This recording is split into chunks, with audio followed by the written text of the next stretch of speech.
झारखंड में राज्यसभा की 2 सीटों को लेकर सियासी सरगर्मी अब बढ़ती नजर आ रही है। बता दें कि भाजपा और कांग्रेस दोनों ही अपने विधायकों पर नजर बनाए हुए हैं ताकि पार्टी में किसी भी तरीके की टूट फूट या गड़बड़ी ना हो जाए मतदान से पहले। वहीं ये भी बता दें कि दोनों पार्टी अपनी पूरी ताकत झोंक रही है ताकि उनकी जीत सुनिश्चित की जा सके। वहीं एनडीए और भाजपा अपने विधायकों पर कड़ी नजर बनाए हुए हैं। बता दें कि इन 2 सीटों को लेकर मतदान 18 जून 2026 को किए जाएंगे।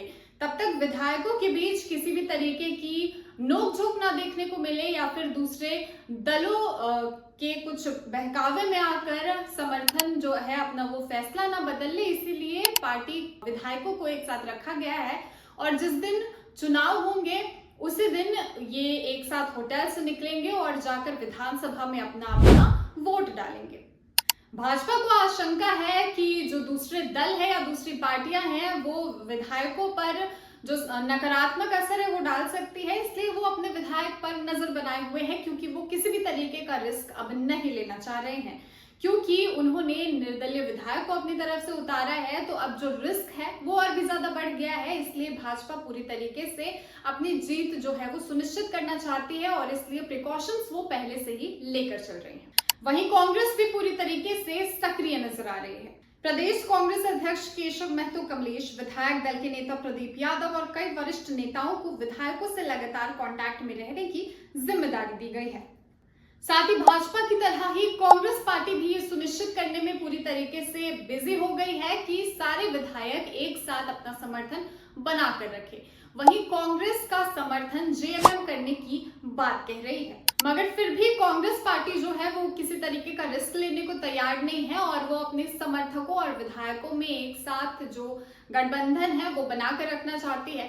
साथ ही ये भी बता दें कि जो भी पार्टी के अंदर जो समस्या चल रही है या फिर जो भी उनका सुझाव है वो पार्टी नेतृत्व तक तुरंत पहुंचाया जा रहा है ताकि समस्या का समाधान जल्द से जल्द किया जा सके। इस बीच कांग्रेस के वरिष्ठ पर्यवेक्षक अजय शर्मा, नासिर हुसैन और प्रदेश प्रभारी के भी रांची पहुंचने की संभावना जताई जा रही है।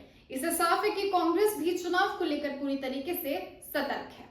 साथ ही इस चुनाव में मुकाबला जो है वो काफी रोचक बताया जा रहा है, यानी कि जो भी परिणाम होगा वो देखना काफी दिलचस्प होगा। तीनों पार्टी की तरफ से जो दावेदार उतरे हैं उनमें शामिल है जेएमएम से बैजनाथ राम, कांग्रेस की तरफ से प्रणव झा और भाजपा समर्थित निर्दलीय उम्मीदवार परिमल नाथवाणी चुनाव में उतरे हैं। राजनीतिक गलियारों में ये चर्चा है कि जो कांग्रेस है वो अपने उम्मीदवार को लेकर काफी चिंता में दिखाई दे रही है, क्योंकि जो निर्दलीय उम्मीदवार उतरे हैं उन्हें लेकर उन्हें चिंता है कि कहीं दूसरी पार्टी के प्रलोभन में आकर जो पार्टी है वो अपना फैसला ना बदल ले और कहीं दूसरी जगह वोट न डाल दे। इसीलिए सभी लोग चौकन्ने हैं और अपनी जीत सुनिश्चित करने के लिए हर एक पैंतरा आजमाते नजर आ रहे हैं।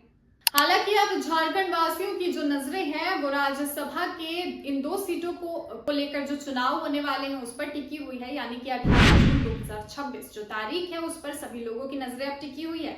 अब उसी दिन मतदान के बाद पता चलेगा कि किस पार्टी का पलड़ा भारी नजर आता है और कौन सी वो पार्टी है जो 2 सीटों पर राज करती है।